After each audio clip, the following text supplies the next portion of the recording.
Hello and welcome to Heroes of History. This time we're going into Louis Pasteur, who is one of the healers from the new Healer on High season here on the beta market.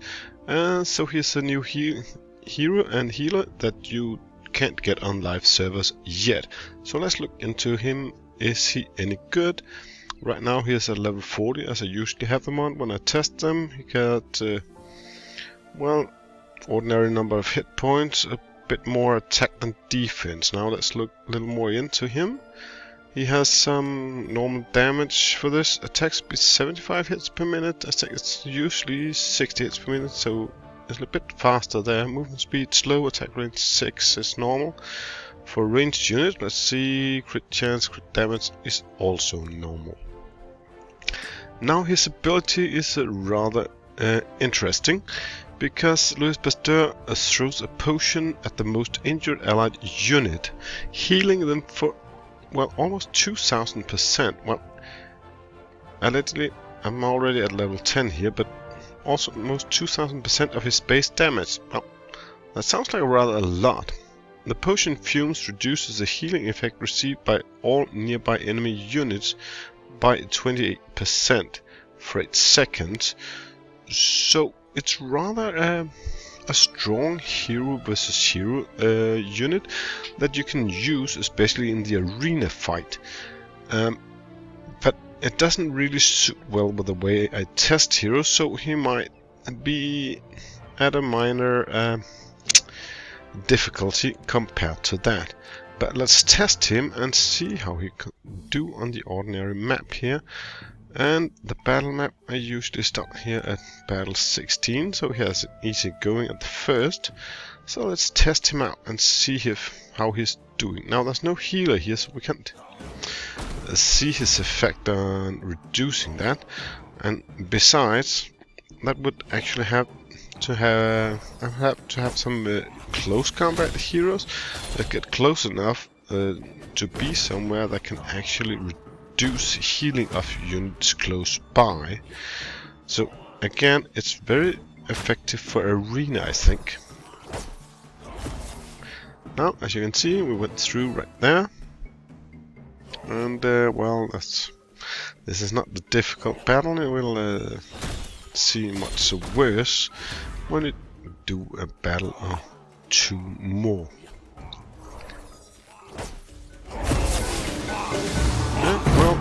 Now we're almost through this battle here. A few units here, 2 more needs to die, and there we go. Let's look at the battle stats and see if he's done well for himself. And there we go.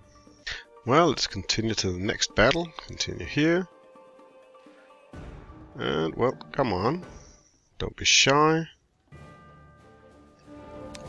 Let's move on to the next province. 17 and go. Now this battle should be a bit more interesting, though I'm not sure why Attila the Hun will survive long enough to get the full effect from Louis Pasteur, because, well, as you saw, there was a rather long regular charge at him, though he lands pretty early. He is a bit slow to do his second run of healing. As you can see, it doesn't go up very speedy. The battle, well, it seems more or less over before he does the second round. Oh, that dies one of us. That didn't make it even better. So, but here, it gave quite some healing actually, though. Well, that was a loss for our sad William Tilda. But well, let's see the battle stats anyway and see if it's any good. Let's move on to the next battle here.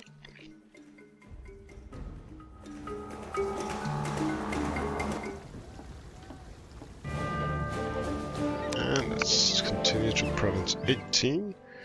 Well, it wasn't the best of shows for him, but of course that slow regeneration time is a serious setback for Louis Pasteur when he actually wants to do anything good on the battlefield.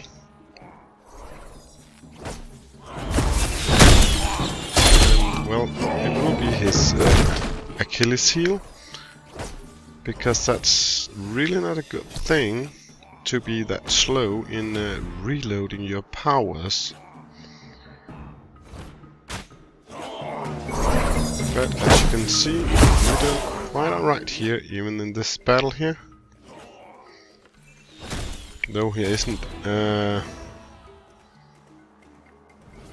really healing very often.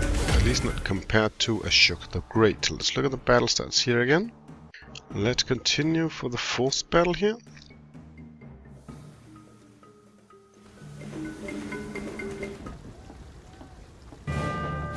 Let's drop out of this province here and continue to this one, and take battle 9 again, continue, and now we're getting to a rather tough battle, if I remember correct, from the last time I tested on this battle. It might turn out it's a good thing that he's rather slow at using his powers, because all of a sudden, well, it might just come in handy when the second wave turns up.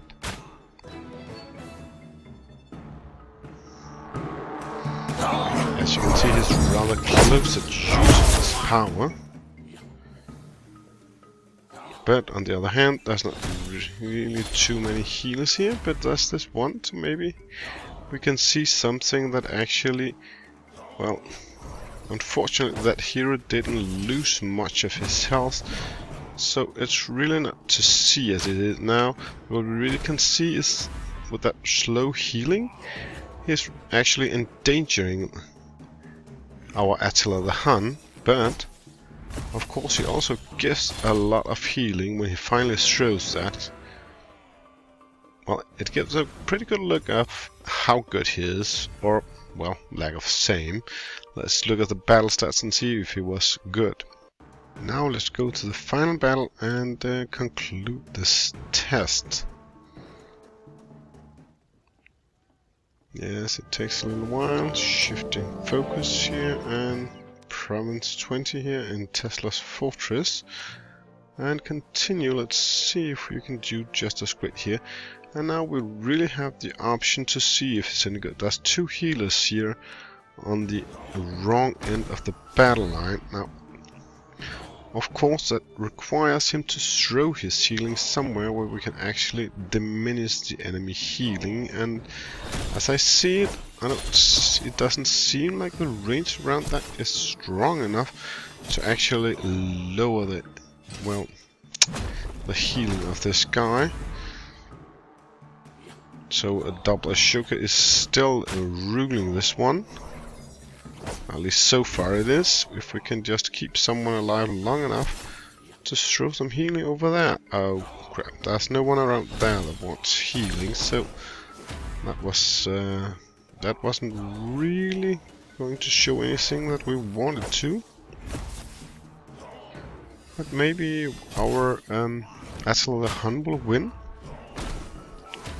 Well, fame and honor, that's a 3-star. Except for the second battle, it was all 3 stars, and I might have been unlucky there, because this was definitely not an easier battle. Let's look at those battle stats one last time. Now let's jump one and see here. Now here you can see the battle stat. This is the last time I used the same formation and only changed the healer. And as you can see here, a little more damage to Attila the Hun, a little less for Artemisia. Here we go with William Tell, who has a lot less damage for some reason, and Ludwig and Beethoven less damage in average, and, well, compared to Ashoka the Great, the same amount of healing averagely. No, not healing, damage given. And here we can see how they have changed here. There's a lot less damage taken for those two here, but also less there, and even here there's less damage taken for some reason. It might be because partly that this is a long time I took that test previously, and meaning that that my barracks have been upgraded several times since then. The healing from Attila the Hun is about the same, but the healing from Louis Pasteur is way less than it has been from Ashoka the Great. And, well, basically, I think it's around 8 seconds Ashoka the Great uses between his healing waves, while Louis Pasteur uses more than 12 seconds, which is, well, not very good.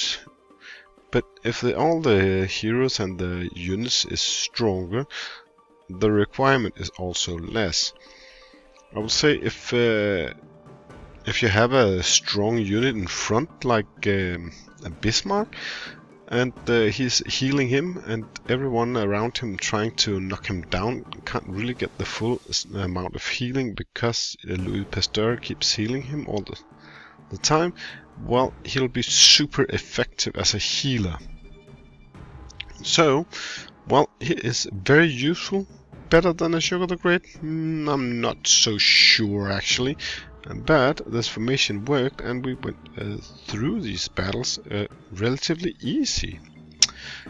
Well, that's at least my conclusion. I will use him in the future, and I might even use him a lot. I'll say thank you for watching this video.